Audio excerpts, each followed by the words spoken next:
Well, good evening, everyone.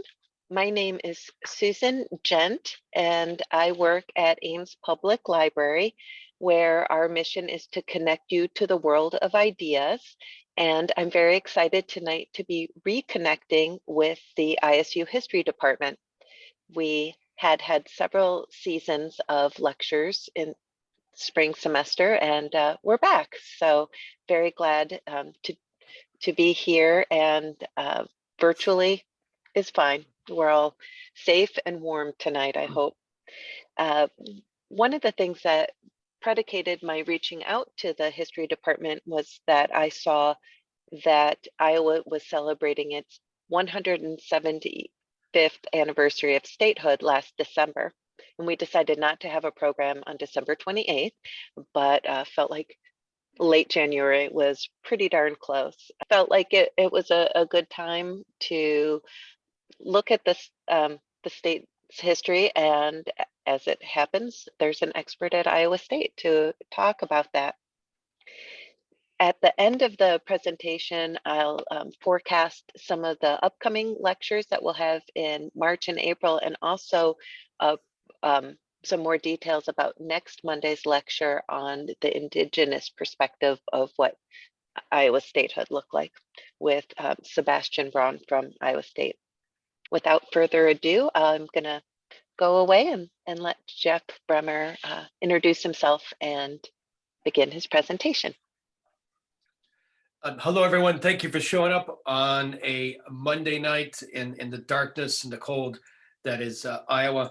I was telling Susan I am from California. So I'm from California, and it's taken some getting used to because of the winters. In California, we can normally run around in shorts this time of the year. But regardless of that climatic disparity, I am here. I teach Iowa history. I help with history education at Iowa State. And what we're going through today is the first 12 or 13 years of Iowa's territorial history, the period between 1833, when Iowa is first formally opened to white settlement, and 1846, when Iowa becomes a state. So on June 1st, 1833, Iowa's land officially opened to eager settlers. People rushed into the eastern portion of the territory, lured by the promise of fertile new land. Iowa was part of Michigan Territory and then Wisconsin Territory until July 4th, 1838. It then became known as Iowa Territory, a region on the west bank of the Mississippi River that stretched all the way from Missouri to Canada. The federal government ruled territories until they became states, appointing a few officials such as a governor and judges. It also surveyed and sold land.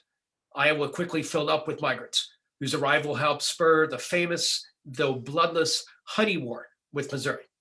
Though it was nominally a free state, slavery was tolerated but not widespread. A tiny population of African Americans found themselves subject to the white majority, which strictly regulated their lives. A series of treaties forced the Sauk and Mesquaki out of Iowa and opened most of the territory to settlement. After rejecting an 1844 constitution that reduced its size, Iowa's voters approved a new constitution 2 years later. In December 1846, Iowa joined the United States. Opportunities for economic gain lured miners, traders, and fur trappers to eastern Iowa, including George Davenport, who you see here on the right. He worked as a military contractor, transporting supplies to Fort Armstrong on Rock Island after the War of 1812. Born in England, he ended up in New York in 1804 after spending 4 years as a sailor. Davenport then enlisted in the American Army, serving for a decade. He became a merchant and set up trading posts in Iowa amongst the Sauk and the Mesquaki. Davenport served as colonel in the Illinois militia during the Black Hawk War. After the conflict, he helped found the town named after him. He was murdered on July 4th, 1845, at his mansion on Rock Island, part of a frontier crime wave that plagued the sparsely settled upper Mississippi River Valley in the 1840s and 1850s. Counterfeiting and horse thievery were common. Gangs of bandits fought with groups of settlers. The town of Davenport was founded in May 1836, but had less than 100 residents by the end of that year. Land speculation, lumber milling, and pork processing were mainstays of its economy before the Civil War. Ferries and steamboats provided transport until the arrival of the railroad. It had almost 2,000 residents in 1850 and 9,000 by the time the Civil War broke out. Thousands had waited impatiently for Iowa to open the settlement on June 1st, 1833. Those who tried to claim land early were chased out by the American military, whose officers included the future Confederate President Jefferson Davis. Newcomers could settle on a strip of land about 50 miles wide, adjacent to the Mississippi River. The Sauk, Mesquaki, and other tribes had not yet ceded the rest of the territory. 3 ferries took people and animals across the Mississippi River to towns such as Dubuque and Burlington. Long lines of wagons waited their turn. Others crossed in boats, the horses swimming nearby. Some left before dawn, eager to explore and claim land. Others had ventured into the area in the early 1830s and gone into what was known as a half-breed tract, a racially insensitive name shown there in the middle of that map where it says 120, the area between the Mississippi River and the Des Moines River, where Keokuk is. About 120,000 acres in size, it was reserved for mixed race families. White settlers moved in anyway, and U.S. government began to survey land for sale in March 1832. The area had been set aside in an 1824 treaty in which the Sauk and Mesquaki gave up land claims in northern Missouri. More than 96,000 people came to the territory of Iowa before statehood. You can see a picture there of how you would get across on a very basic boat. One family of 10, the Duffields, and you see on the bottom left-hand side the grave marker of George Crawford Duffield. They arrived in March 1837. They moved from Ohio to Illinois and finally to Iowa, claiming land 4 miles east of the Des Moines River in the southeast corner of the territory. They built a cabin with the assistance of neighbors, and they began farming. A newly married couple, Keturah and Penton Belknap and George Belknap, left Ohio for Iowa in October 1839. They bought a claim from a family who returned to Missouri. They worked incessantly to save money and buy their land once it came up for sale. Celinda Dutton moved to Iowa with her family in 1840 from New York. Her parents and all 5 of her sisters traveled in a wagon that carried household goods as well as fruit trees for their new home. They were heading for Scott County to live near relatives. They brought a dog named Bogus with them. All 3 families were squatters, people who lived on government land that had not yet come up for sale. In the 1830s, Iowa river towns could be rough places, full of miners, boatmen, and those fleeing from the government. You see a picture of Dubuque here in the bottom center. That's from about 1860. And you see a map of some of the original counties of Iowa over on the right-hand side. Keokuk was a depot for transfer of goods up the Des Moines River or over the rapids in the Mississippi River. Mining areas like Dubuque were mostly full of men chasing dreams of wealth. These new towns had taverns and hotels filled with male laborers or migrants heading west.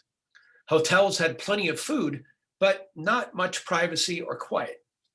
Taverns were loud, full of rough-looking blasphemers, noted Charles Augustus Murray, an English traveler. Ferries carried wagons, animals, and people across the Mississippi River, and steamboats regularly stopped by. Towns like Dubuque and Keokuk were populated with men whose, quote, chief occupation seems to consist of drinking, fighting, and gambling, unquote, wrote Murray after a visit to Keokuk. River towns and mining districts on both sides of the upper Mississippi were full of immigrants from Ireland, Germany, and England, as well as fugitives from the law, army deserters, and thieves. Workers could earn substantial wages. Murray complained that most of the men spent half of their time drinking, quarreling, and shooting each other. The mines around Dubuque were incredibly productive, though. One blast furnace produced 70,000 pounds of iron ore weekly. Annual lead production on the upper Mississippi River eventually reached 55 million pounds by 1848. Men did not monopolize violence or daring, as the story of Louisa Massey shows. A mining claim dispute near Dubuque in the fall of 1835 led to the murder of Woodbury Massey, who was ambushed and killed by John Smith and his son, William. The crime went unpunished, as a local circuit court declared it did not have jurisdiction west of the Mississippi River. The Massey family sought revenge. One of the four Massey brothers killed John Smith in Galena, Illinois, when he walked past their family store. William Smith, his son, swore vengeance and promised to kill the first Massey he could find. 17-year-old Louisa decided to bring an end to the feud. She disguised herself and went looking for William Smith. A boy identified him. Louisa confronted him, demanding, "If you are Smith, defend yourself." He stood, and she shot him. She then fled, having brought an end to the quarrel. William Smith's life was saved by a wallet in his breast pocket. He died several years later, while Louisa Massey lived the rest of her life in St. Louis. Approving of her conduct, legislators seem to have named Louisa County in southeast Iowa in her honor in 1836. Also in 1836, Albert Emlia Lee published a small book called Notes on Wisconsin Territory that you see here on the right-hand side of the screen. The booklet brought attention to Iowa and helped give the place its name. He referred to the region as the Iowa District of the Wisconsin Territory. Lee reviewed the geography and recent history, as well as its climate and resources. He described the landscape as one grand rolling prairie that was full of streams and springs. The soil was rich, the land beautiful, and the climate pleasant, he bragged. He claimed that villages had sprung up far into the interior and that 30,000 people would live in Iowa by the end of 1836. Now, neither of these statements were accurate, and his promotional pamphlet repeatedly exaggerated the development of Iowa, as such promotional pamphlets did throughout American history. He did not have entirely wholesome motivations, as he wanted to make money off selling property to immigrants. While his financial speculations failed, his pamphlet popularized the Iowa region. Those who moved across the Mississippi River into the Iowa district migrated to a region without any regular machinery of government, wrote historian William Peterson. They were distant from authority and lived on land that was not even surveyed. Oddly, Iowa, as well as other parts of the northern Louisiana Purchase, had not been any part of an official territory until it was added to Michigan Territory in 1834. This lack of legal clarity revealed the need for some sort of government, especially after one Iowa settler, Patrick O'Connor, murdered George O'Keefe in 1834. O'Connor defied a local ad hoc Dubuque jury, arguing he could not be punished because there were no laws in this country. Of course, he was punished. He was hung on June 20th. The orphan Iowa district was added to Michigan Territory 8 days later and divided into the two counties of Dubuque and Des Moines. Plans were made to establish courthouses and enforce the laws of the Territory of Michigan. Iowa was added to Michigan Territory as a temporary measure. You can see the extent of all of Michigan Territory here in blue in the upper right-hand side. Iowa was part of Michigan, then it was part of Wisconsin, finally became its own territory in 1838. The United States government admitted new states only after they passed through 2 stages of territorial government. In the first phase, officials appointed by the federal government held power. A governor, secretary, and 3 judges could write laws, usually adapted from other states. They also appointed other officials, such as sheriffs. Once a district had 5,000 free white men, voters could elect the lower legislative branch, while Congress selected members of the upper house.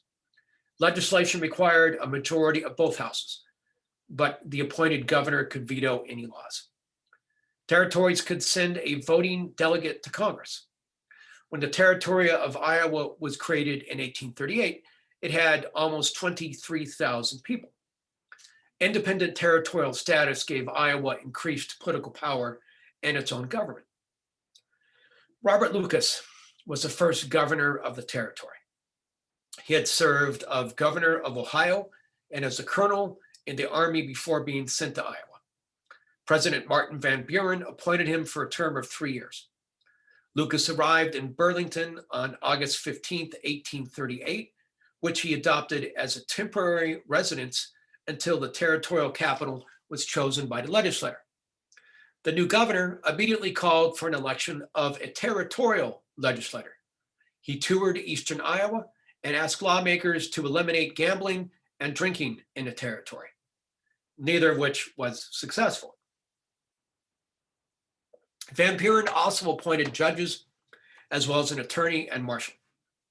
First territorial legislature enacted laws on courts, education, horses, sheriffs, and many other subjects. More than 1/2 of those initial legislators were born in southern states, mainly Virginia and Kentucky. Most were farmers and merchants.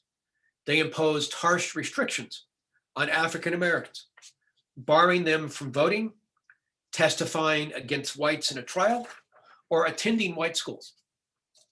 Black Americans had to provide a certificate proving they were free and post a $500 bond to enter the territory.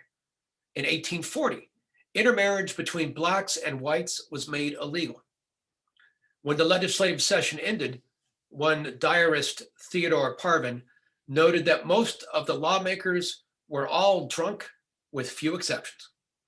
Such behavior may have accounted for the governor's comment that the population of the territory was the same as is generally found in frontier settlements, hospitable yet rude. Iowa City, which you see here, was the first capital of Iowa. Burlington had served as a temporary one. A commission of 3 men had the task of choosing a site for the new capital. Their search began May 1st, 1839.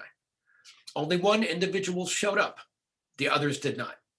In the afternoon, a rider was sent to collect one of the 2 missing men so a majority of the committee could begin the selection process. The next day, the 2 men found a suitable location, which had plenty of stone for construction.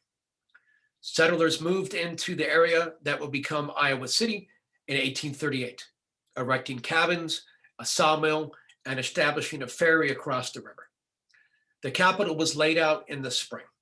Surveyed in the summer, the first town lots sold in August 1839. More than 100 were sold. People flooded into the new town, from tavern keepers to doctors and lawyers, of which there were 16 lawyers in Iowa City and nearby counties within 2 years. A hotel and churches were built, newspapers were founded, and stagecoach lines established. The same firm that built the Illinois Capitol was hired to construct Iowa's capital. The cornerstone was laid on July 4th, 1840. Legislature and government moved to Iowa City in 1842, where it would be located until it moved to Des Moines in 1857. Iowa City had 900 residents by 1846, with 8 mail routes tying it to the rest of the country. Families had moved into Iowa hoping to acquire land, but none could be sold until it had been surveyed. The first land surveys in Iowa, outside of the half-breed tract, occurred in the fall of 1836. The federal government hired surveying parties on contract to lay out the square grid of townships and sections that has segmented most of the United States. You see that here. You see the division here from left to right, the bottom left-hand, well, the middle, where you see the 14, that is a section of 640 acres. And you see within a section, a little to the right, a township. Township is 6x6 grid, 36 square miles, and townships make up the various counties and states of the United States. The average county in Iowa is 4 townships by 4 townships. So 24 miles by 24 miles. Anyway, surveyors did not get paid much, $2.75 per mile, and worked quickly to reduce their expenses. So they made mistakes. A group led by William Burt surveyed 72 miles in eastern Iowa in 8 days. Inspectors who audited surveyors' records found many mistakes. Corners were not marked, and township and section lines were wrong, which could be problematic when you tried to permanently buy land. Cold weather, flooding, and mosquitoes made work difficult, but shoddy surveying often occurred. Surveyor Willard Barrow found armed settlers with contesting claims could also provide problematic. They interfered with measurements and destroyed markers to mislead rivals. The average surveying party consisted of 6 to 11 men, including a chainman, an axeman, moundman, and a deputy surveyor who led the group. They were often in the field working for months, sometimes meeting hunters, trappers, or Sioux hunting parties. At least 10 different groups labored in Northwest Iowa in 1855. The surveyor used a compass to set straight lines, while assistants marked trees or built mounds of earth to mark township and section lines. Our work was hard, our days long, wrote Ira Cook. We were at work in the morning as soon as we could see, worked as long as we could see at night. They lived on bread, salt pork, beans, and coffee. Hunters sometimes killed a deer, which added variety to their diet. Despite such hardships, the enormous task of surveying the entire state, more than 50,000 square miles, was finished in 1858. Imperfect surveying led to the famed Honey War with Missouri in 1839. You see there in the map the disputed claims. You see the Sullivan line, which was the current boundary and the one which Iowa claimed. Farther north, you see the Missouri claim. To the left, you see a couple plaques memorializing the Honey War near the southern border of Iowa. This dispute arose out of a careless surveyor who left an uncertain border between the two states. A surveyor appointed by Missouri decided the boundary between the two was too far south, so he set one farther north. This line gave Missouri more than 2,600 additional square miles of land and deprived Iowa of the southern parts of all of its southernmost counties. The Missouri legislature declared the new line was a new border in February 1839. Farmers in Van Buren County in southeast Iowa did not appreciate the southern annexation to a slave state. In August, a Missouri sheriff from Clark County attempted to collect taxes in the disputed area. Iowans refused to pay. Gregory returned in November with several hundred men. He was arrested for trespassing. The Missouri governor then called out the militia. Some impatient Missourians cut down some bee trees, giving the conflict its name. Iowans headed south, many armed with pitchforks and clubs, to confront the invading Missourians. Some also went armed with whiskey or broomsticks. After one very cold night, many men deserted. The crisis quickly passed and both sides backed down. The issue was sent to Congress to negotiate. Congress then gave the problem to the Supreme Court, which decided eventually to accept the original border, which is the one we have now. The federal government first sold land in Iowa in the autumn of 1838, but people had been scrambling to claim it since the territory had been opened. Settlers and speculators had explored eastern Iowa for years, searching for a home or for an investment opportunity. George Duffield, who we mentioned earlier, recalled that his family had hosted many who were investigating the territory. His father had withheld information about the countryside from those with smooth manners or those with better clothing. And of course, he helped those who were more plainly dressed. Squatters in Iowa, such as the Duffields, who did not yet own their land, viewed non-settlers as a threat to their claims. Possible speculators were viewed with suspicion. They were seen as heartless and greedy men out to seek a quick return. Settlers feared they would buy the land that families lived on. Farmers needed to acquire land to survive, and they would not let anyone steal it from them. On June 5th, 1849, one farmer, Joseph Ross, killed a man who outbid him for his claim. He was later acquitted for the crime. To protect their claims, squatters and settlers created extra legal organizations known as claims clubs. You see an example of an article, famous article by Alan G. Boag, agricultural historian, over here on the right-hand side. Such organizations appeared in at least 1/4 of Iowa's counties, including Keokuk, Madison, and Boone. The Johnson County Claim Association was the most well-known one and had more than 270 members. These included former Governor Robert Lucas, who was a member in 1840. Their goal was to halt the land speculator and also halt the claim jumper. Though outside normal legal systems, the Iowa territorial legislature recognized and upheld the claims of squatters in 1839. The territory's Supreme Court supported such associations too. Members pledged to assist others in protecting their claims. Clubs registered and protected land claims, mediated disputes, and helped ensure their members were not outbid at land auctions. Hundreds of men showed up at auctions, surrounding the land office and keeping rival bidders at bay. Some clubs allowed families to make multiple claims, up to 320 acres of land each.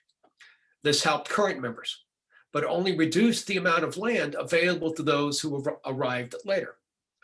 Such associations also threatened or intimidated those who questioned the property ownership of members or who violated rules that they enforced.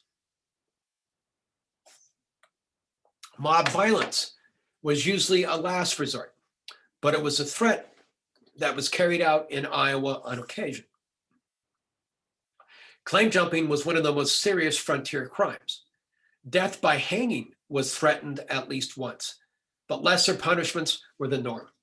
In one incident known as the Major's War, which occurred near Oskaloosa in the 1840s, a household made 10 claims of 320 acres each. Those were seen as legitimate, but when they claimed land that others also claimed, this brought about a dispute. Outraged neighbors destroyed buildings on the property of those who claimed land in excess of what they'd been allocated by the claims clubs.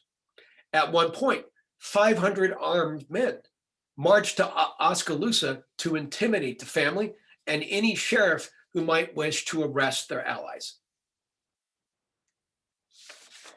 This war, the Major's War, ended when Jacob Majors, who had claimed more land than he had been allocated, was tarred and feathered and eventually fled Iowa. The first land sales in Iowa occurred in Burlington on November 19th, 1838. Thousands of people filled the town. Those with more wealth stayed in hotels, while most settlers stayed in more humble housing, often camping out. George Duffield's father, James, went to the town in November to purchase his claim. He took $200 that he borrowed at 50% interest from a money lender that offered loans to squatters. James Duffield feared he would be outbid at the land auction, but he had joined a claims club in Van Buren County. At a public land auction, each quarter section or 1/4 of a square mile was called out. The announcer or crier would then wait 30 seconds for a bid before moving on to the next quarter section. Duffield's neighbors intimidated outside speculators and ensured they could not buy his land.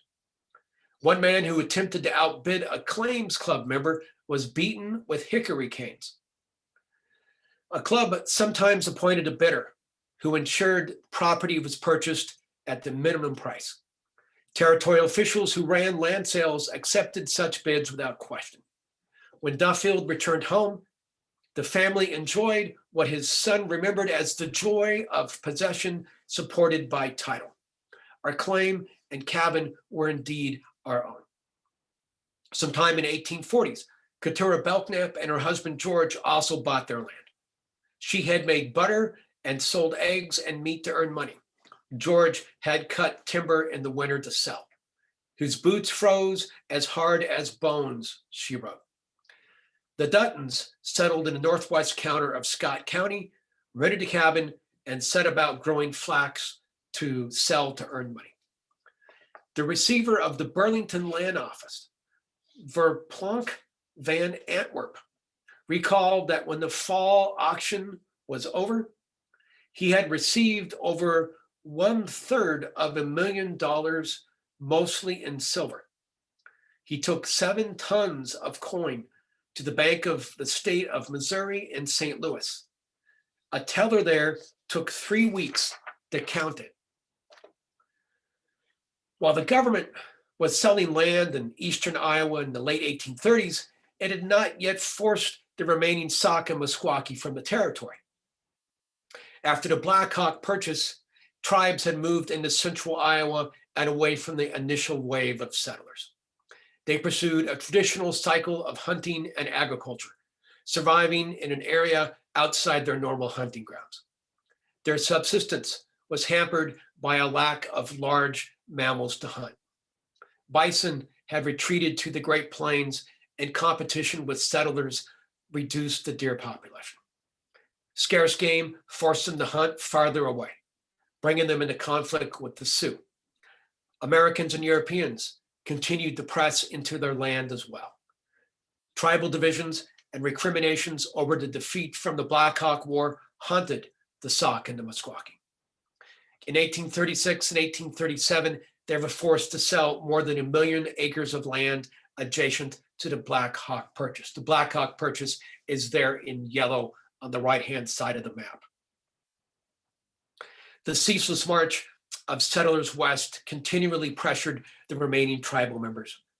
Iowa Territory had a white population of more than 43,000 in 1840.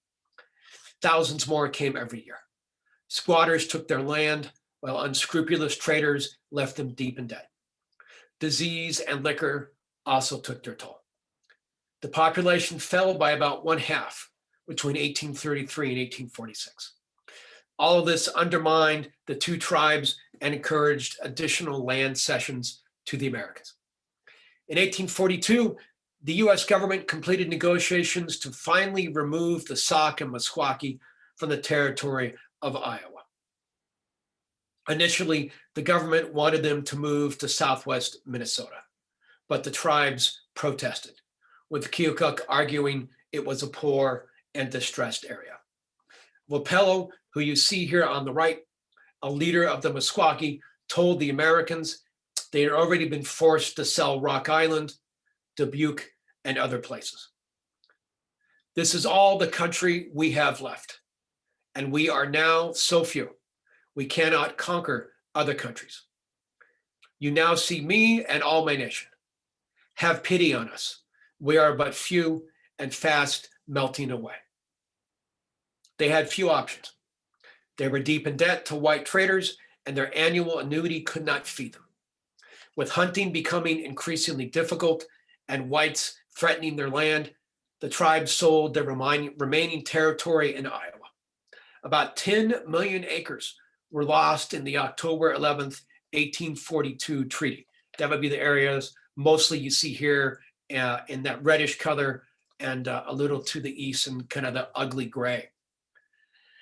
The treaty mandated all tribal members had to leave Iowa within 3 years. The American government was removing them from Iowa and sending them to Kansas. The Sauk left before the deadline, but the Mesquaki did not exit the state on schedule, with only 20% reaching Kansas before December.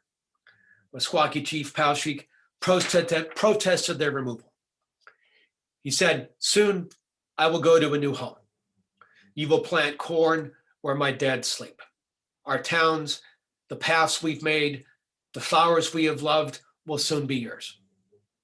The U.S. Army rounded many up, but they disliked Kansas as it was so different from Iowa.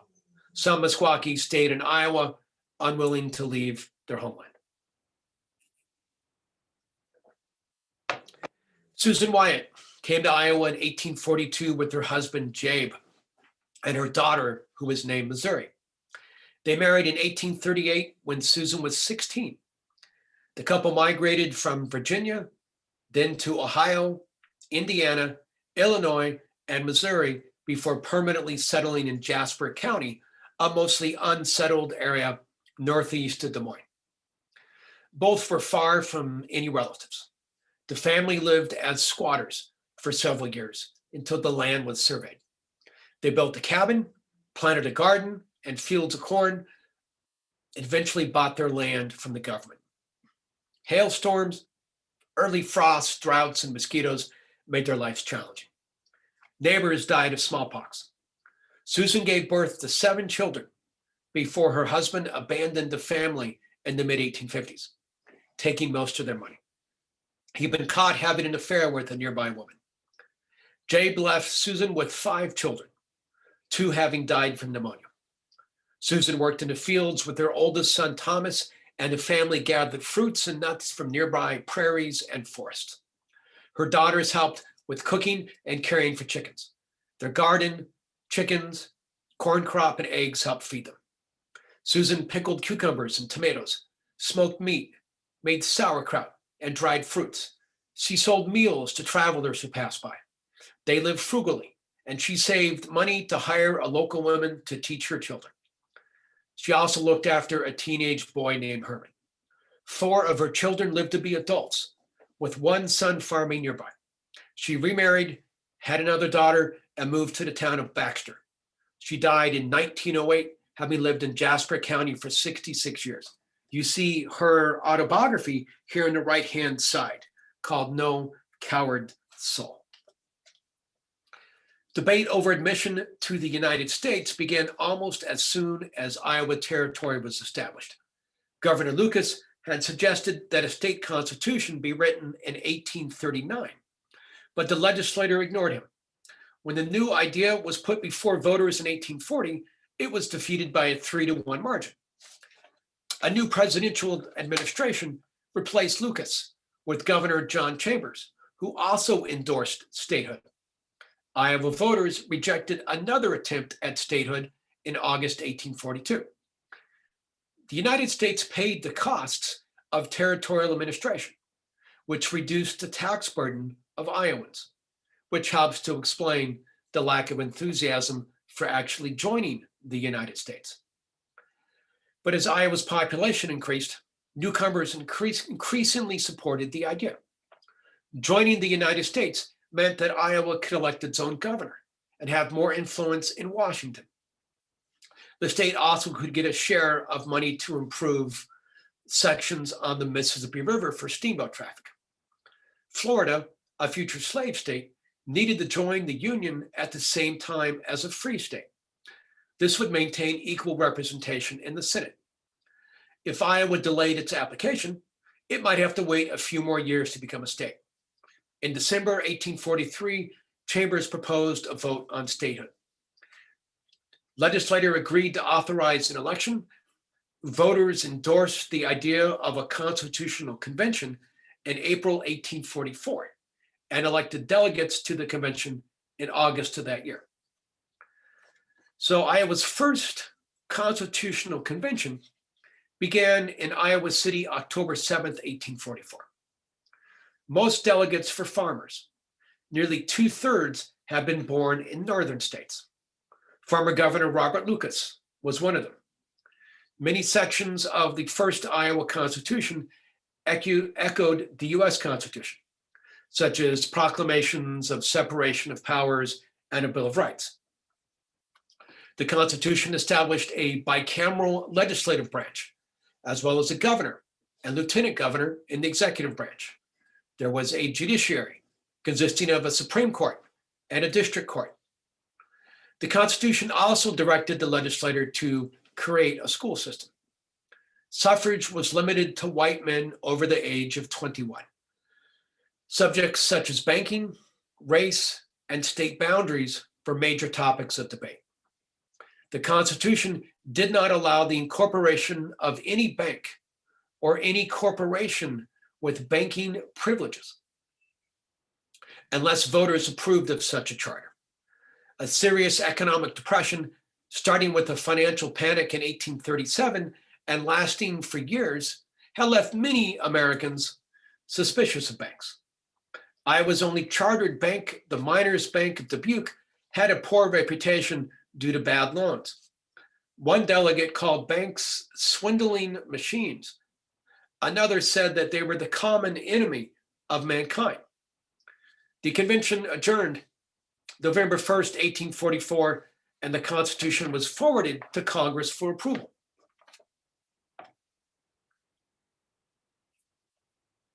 The Iowa Constitution strictly regulated the lives of the tiny population of African Americans in the territory. There were only 188 who lived in Iowa in 1840. And it demonstrated the prevalent racism of Americans of the time. Such laws were common in northern states. In the late 1830s, Black men could only vote in 4 states. Segregated schools existed almost everywhere in the North. Ohio, Indiana, and Illinois did not allow Blacks to testify against whites in court. So Iowa was very much like nearby states with racist legislation, such as Illinois and Michigan, where interracial marriage was banned. One committee report argued that Iowa could not be opened for Black settlement as a flood of African Americans would endanger white Americans. This report contended the two races could not exist together peacefully. The report claimed that Black immigration would bring idleness, crime, and violence, racist falsehoods that some still repeat 200 years later. The exclusion of all African Americans almost became part of the state constitution.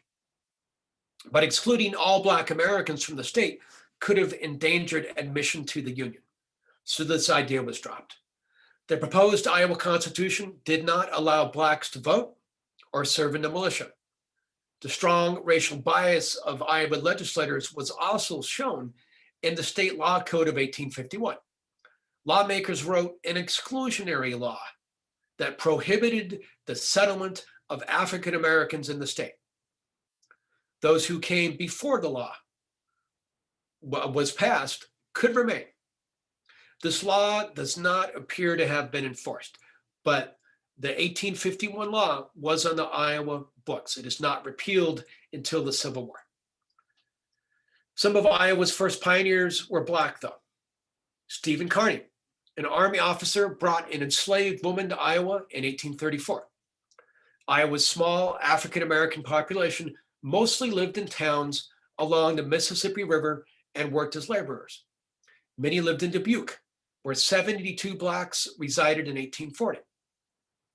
They made up about 5% of the town's population. 6 of the contributors to the first Methodist church in the town were African Americans. Slavery was not widespread, but it was tolerated. 16 of 188 African Americans in Iowa in 1840 were listed as slaves. Some owners mislabeled their human property as free colored. The second territorial governor, John Chambers, brought a few enslaved African Americans with him. When Chambers left Iowa, one of his servants and another woman named Carrie Bennett claimed their freedom and refused to leave. The secretary of the territory also owned several enslaved blacks. While often tolerated, slave owning was not widely embraced by Iowans. One Keokuk slaveholder moved across the Des Moines River to Missouri to escape criticism from his neighbors. What you see in front of you on the right-hand side is a remembrance of Ralph Montgomery, whose story we're going to talk about next. In 1834, Ralph, an enslaved man owned by Jordan Montgomery of Missouri, came to work in the Dubuque mines. Ralph agreed to labor in Dubuque until he earned enough money to buy his freedom. He worked for 5 years, but was unable to pay the debt. Living costs were simply too high to save much money. In 1839, 2 Virginians offered to return the enslaved man to his owner for $100. Montgomery did not want to lose his investment, so he agreed. The 2 Virginians swore Ralph was a fugitive before a justice of the peace. A sheriff arrested him and sent him to a riverboat in handcuffs. But a merchant named Alexander Buttersworth had watched the kidnapping. He got a writ of habeas corpus from Judge T.S. Wilson, which forced the case to be brought before a judge to determine the legal status of the arrest. Ralph was rescued just before the boat departed and taken before Judge Wilson, who asked the case be transferred to the new state Supreme Court. Judge Wilson just happened to be a member of the new state Supreme Court. Ralph's case was the second one to come before the Iowa Supreme Court. Fortunately, he had a strong argument for his freedom. American law supported the rights of an enslaved person who lived in free territory, while still owned as a slave. The Missouri Supreme Court had supported at least a dozen freedom suits from enslaved people who lived in Illinois. The Missouri Compromise, which specified that the territory in the Louisiana Purchase north and west of Missouri would be free, helped Ralph's case. The Iowa court ruled Ralph was a free man, not a slave, nor a fugitive slave. On July 4th, 1839, he was freed. While Ralph managed to achieve his freedom, another black man was killed by a mob in Iowa just 1 year later.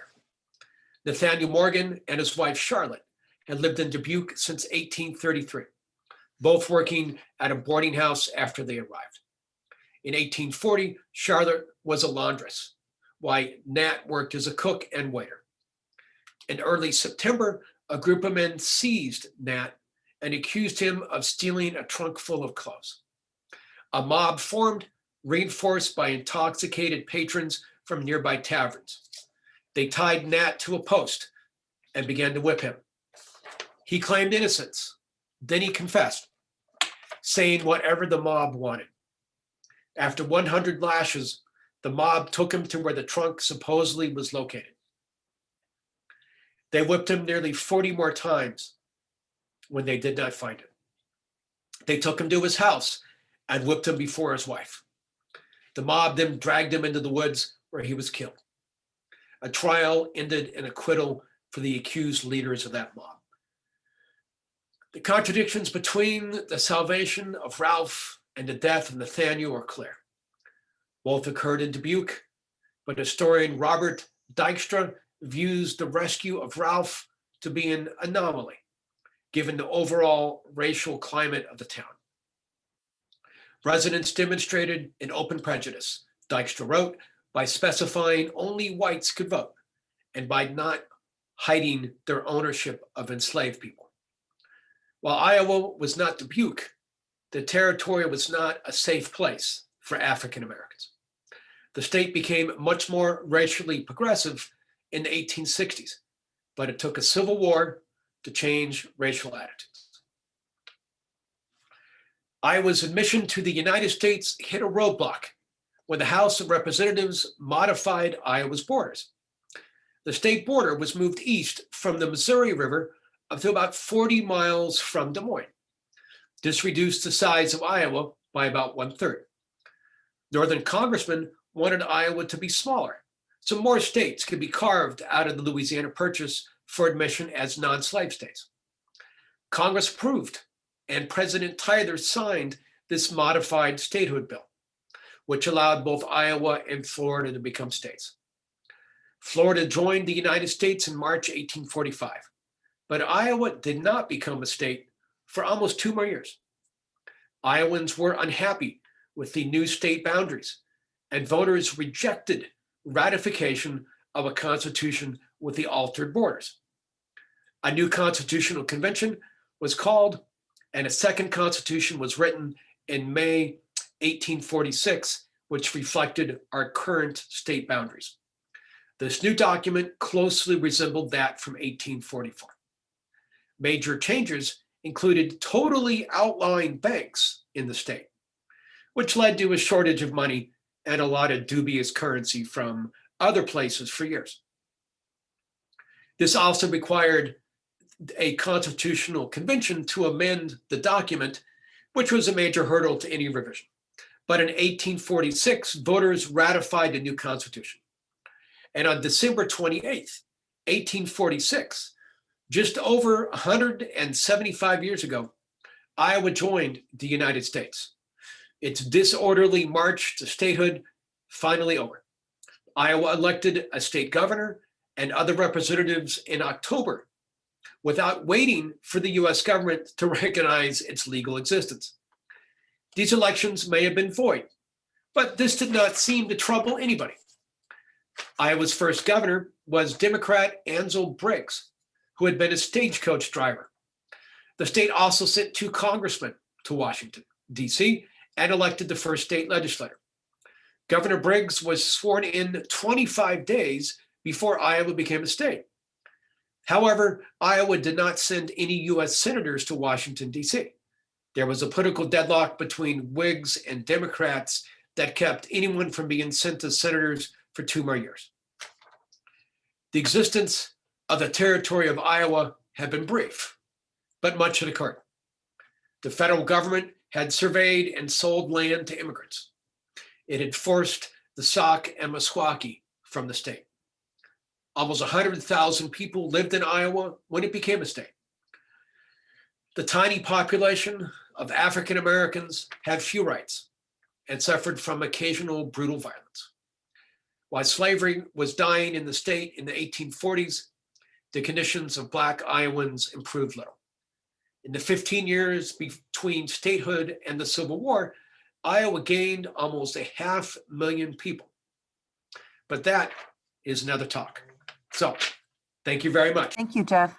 That was really interesting. I invited people from the audience to add any questions in chat. I think everyone was just following along and not generating anything as you were speaking. It's possible there's a football game or basketball game that is much more interesting than Iowa territory. Well, I don't know about that. Could there be many than there were this weekend? Oh, Kathy Speck is asking, when did the Mesquaki return to Iowa? The Mesquaki returned in 1857. They actually bought land, and that is the Mesquaki settlement, originally 80 acres that exist over by Tama. Since then, they've bought thousands more acres. The population has increased dramatically. And of course, they've opened up a casino over there. And the Mesquaki have tremendously improved their standard of living and their income. And in fact, the casino there employs hundreds of people from the surrounding community. But yeah, 1857, it's not a reservation. They bought their land, and they have over 150 years become increasingly successful. Simon was asking if you could tell us about the early economy of the state. How self-sufficient was Iowa? Well, let's see. That's a question in which historians argue about all the time. How sufficient were farms? How sufficient were people? How involved in the market economy? I actually wrote a book on that, but I'll avoid boring you with that. 1840s, 1850s, most Iowans were fairly distant from the towns in eastern Iowa, where there was easy access to the kind of material goods that could be easily transported by steamboats. But even in 1830s, if you lived in a town and there were stores and there was good transportation, you could buy everything from books to opium to anything you could get in New York City. It just was a little more distant and a bit more pricey from the East Coast. The farther you got inland, families were much more self-sufficient. That changed with the arrival of the railroad. But even the families that lived in the center part of the state in 1850s or 1860s would have still been involved in some sort of market economy, but most families would have produced most of their food. Okay, other questions that cropped up. I may have missed one. Can you tell me what I may have? If you start with Barbara, she was wondering what they were mining in Dubuque. Oh, Dubuque was mining lead. The mines of the upper Mississippi were well known for producing huge amounts of lead. In the early and mid 19th century, one of the great lead production areas of the world was in Mississippi and Illinois. In fact, the lead production made so much money that in about 1846, the ore production was as valuable as both the Santa Fe trade and the fur trade. Let's see, Western border. Yeah, that's more a comment, I believe. More of a comment, okay. Could women purchase land? Yes. Yes, they could. And they could also take advantage of the Homestead Act once that became law in 1862. In terms of the Homestead Act, women made up 20-30% of homesteaders in the late 19th century in South Dakota. But yeah, they could purchase and own land in Iowa. There were limited property rights in the 1840s. Those became greatly expanded by the 1860s. The rivers were the primary form of transportation before the railroads. Railroads made their way across Iowa by about 1870 or so. And of course, it was the Iowa railroads helped tie Chicago to the transcontinental railroads. By about 1880 or so, there was no part of Iowa that was more than 25 miles from a railroad line. So that tremendously tied people into the market economy, allowed them to sell things in town, as well as buy whatever they needed. Reduced, you could self-sufficiency tremendously. Maybe Margaret's question, it was in the Q&A, so I just cut and pasted the chat here. But this might be a nice way to round up your presentation tonight. She said, talk about the establishment of Iowa State College and the land grant from the federal government. Well, Iowa State College was originally established in 1858, but there was no money. It really got up and running after the state took advantage in 1862 of the Morrill Land Grant Act, which set aside land grants from the federal government that would be sold, and the money would be set aside to support universities like Iowa State. Iowa State, of course, is, I'm quite fortunate to work there, as are some people in the audience. And it was the first school to take advantage of the Morrill Land Grant lands, which are currently, there is a project to track down which of those were sold in Iowa. Let's see, I have a whole chapter on education and religion, but I'm afraid to start going down and talking in detail. That might be for another time. Yeah. Other questions, Susan? I can't quite see here if anything else has cropped up. I think, Jeff, that it's taking us to 8 o'clock. And I think those were nice questions to round out your presentation.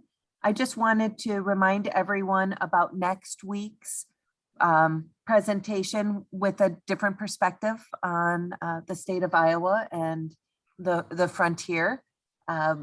That's at 7 p.m. and it will be in person or virtual. So depending on your comfort level or the temperature outside, please join us.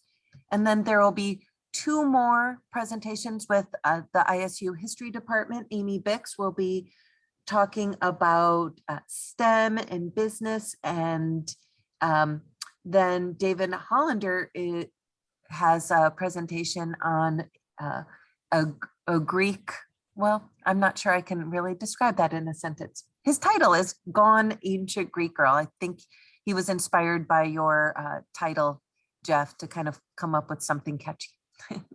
So I want to thank everyone for being with us. And